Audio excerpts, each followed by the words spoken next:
সম্প্রতি বিভিন্ন গণমাধ্যমে খবর এসেছে শিক্ষক নিয়োগের ক্ষমতা নাকি আবার ফিরে যাচ্ছে শিক্ষা প্রতিষ্ঠানের ম্যানেজিং কমিটির হাতে। এনটিআরসিএ কেবল একটি সনদ প্রদানকারী প্রতিষ্ঠানের রূপ নেবে। আর এই খবর ছড়িয়ে পড়া মাত্রই দেশ জুড়ে শুরু হয়েছে তীব্র বিতর্ক। শিক্ষক প্রার্থী থেকে শুরু করে বিশ্ববিদ্যালয়ের শিক্ষার্থীরা রাস্তায় নেমেছেন বিক্ষোভে। কিন্তু কেন হুট করে এমন সিদ্ধান্ত নিতে যাচ্ছে সরকার, আর কেনই বা এতে শিক্ষা খাত ধসের আশঙ্কা করা হচ্ছে, এই বিষয়গুলো নিয়ে আজকের টাইমস বিশ্লেষণ। প্রশ্ন হচ্ছে, কেন হঠাৎ এমন চিন্তাভাবনা করা হচ্ছে?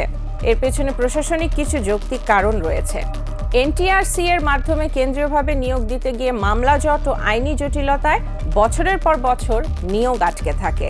এর ফলে হাজার হাজার স্কুলে চরম শিক্ষক সংকট তৈরি হয়। এছাড়া দূরের জেলায় নিয়োগ পাওয়া শিক্ষকরা দ্রুত বদলি হয়ে যাওয়ায় প্রত্যন্ত অঞ্চলে শূন্য পদ পূরণ করা সম্ভব হয় না। মূলত আইনি জট ছাড়িয়ে দ্রুত শিক্ষক সংকট দূর করতেই এই ভাবনার উদ্ভব। কিন্তু এই প্রশাসনিক সমাধানের উদ্যোগই জন্ম দিচ্ছে অন্য এক বড় আশঙ্কার।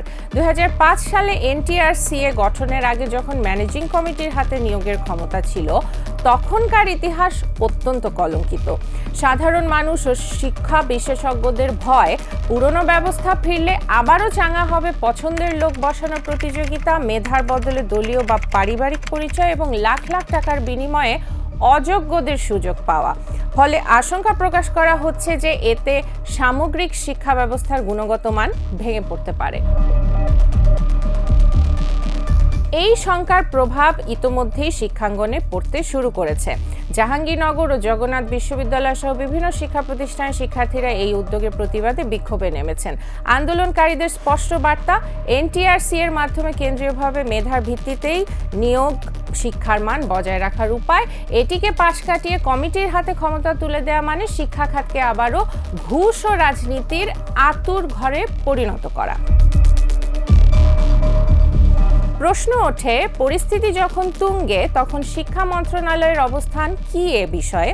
শিক্ষামন্ত্রী জানিয়েছেন, ম্যানেজিং কমিটির হাতে শিক্ষক নিয়োগের ক্ষমতা আনুষ্ঠানিকভাবে ফেরত দেওয়ার বিষয়ে এখনো কোনো চূড়ান্ত সিদ্ধান্ত হয়নি। অর্থাৎ এই নিয়ে সরকারের নীতি নির্ধারণী পর্যায়ে আলোচনা হলেও বিষয়টি এখনো আলোচনার টেবিলে সীমাবদ্ধ বলে দাবি শিক্ষামন্ত্রীর।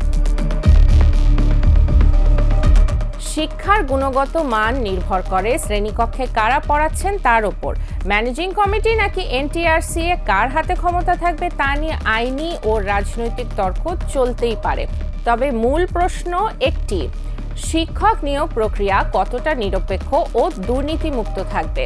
যদি রাজনৈতিক প্রভাব আর নিয়োগ বাণিজ্য থেকে শিক্ষা প্রতিষ্ঠানগুলোকে মুক্ত রাখা না যায়, তবে ক্ষতিগ্রস্ত হবে ভবিষ্যৎ প্রজন্ম।